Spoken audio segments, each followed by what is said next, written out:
নমস্কার, আমি বিক্রম।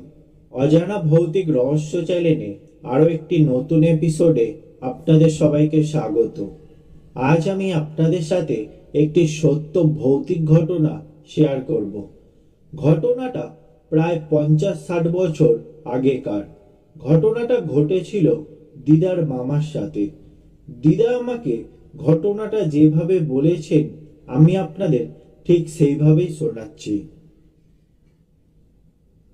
দিদার মামার নাম ছিল গোপালচন্দ্র দাস। তিনি গ্রামে থাকতেন। মামা এবং তার কয়েকজন সঙ্গী মিলে গ্রামে গ্রামে যাত্রাপালা করত। সেই রকমই একদিন মামা এবং তার সঙ্গীরা মিলে একটি গ্রামে যাত্রাপালা করতে গিয়েছিল। যাত্রাপালা শেষ হতে প্রায় রাত 10টা বেজে গিয়েছিল। অনেক রাত হয়ে যাওয়ার কারণে তারা গ্রামে একজনদের বাসায় রাত্রিবাস করেন। হঠাৎ মামার কানে এলো তারা যাদের বাড়িতে রাত্রিবাস করেছেন তারই পাশের বাসায় বুড়িটা ভর দুপুর বেলায় মারা গেছেন। বুড়িটা কোনো এক ছোঁয়াচে রোগের কারণে মারা গেছেন। তাই গ্রামের লোক ভয়ে এখনো তার সৎকারও করেননি। আর বুড়িটার সাতকুলেও কেউ নেই। তাই মামা আর তার সঙ্গীরা মিলে ঠিক করলেন তারাই বুড়িটার সৎকার করবে। তারপর মামা আর তার সঙ্গীরা মিলে তোড়জোড় করে মরাটাকে নিয়ে বেরিয়ে পড়লেন। মরা নিয়ে বেরোতে বেরোতে রাত প্রায় 12টা বেজে গিয়েছিল।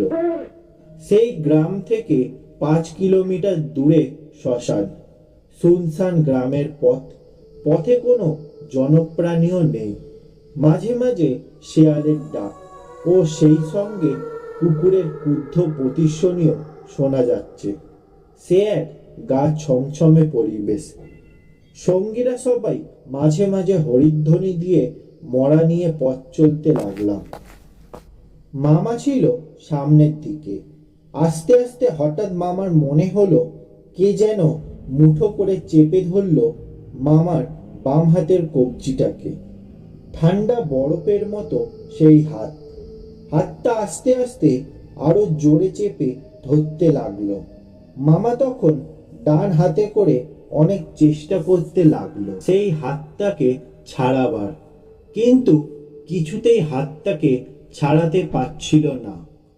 এদিকে সঙ্গীরা খুবই ক্লান্ত হয়ে পড়েছিল। এবার একজন বলে উঠল, এবার মরাটাকে নামিয়ে কোথাও একটু বসা যাক। কি বলো গোপালদা? বড় হাঁপিয়ে পড়েছি। অন্য সঙ্গীরাও বলল, হ্যাঁ সেই ভালো, অনেকক্ষণ ধরে হাঁটছি, পার এগোচ্ছে না আর। মামা দেখল এই অবস্থায় যদি সত্যি সত্যি মরাটাকে নামাতে হয় তাহলে বিপদের আর শেষ থাকবে না।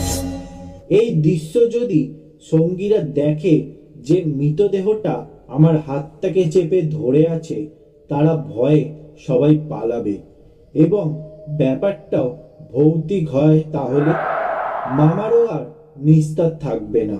সেই রাতে তাকে বেঘরে প্রাণ হারাতে হবে। তাই বুদ্ধি করে মামা বলল, তোদের কি মাথা খারাপ হয়েছে যেখানে সেখানে মরা রাখবি? তোরা জানিস না যেখানে সেখানে রাতের বেলা মরা নামাতে নেই?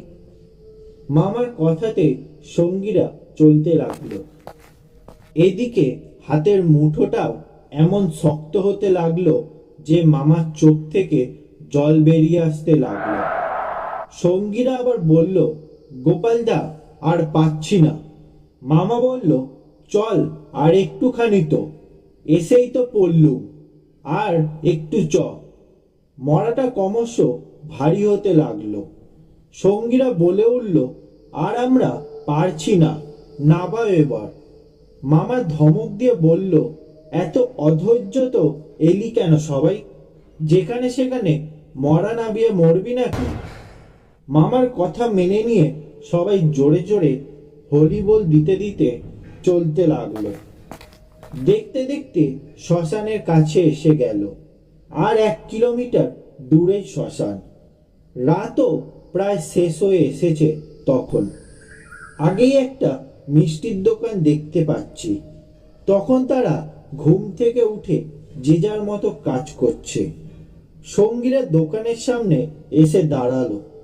মামা বলল, এক্ষুনি নাবাস না, আগে একটা লোহা টোয়া কিছু দেওয়া হোক, তারপর মরা নাবিয়ে কিছু খেয়ে আবার যাব।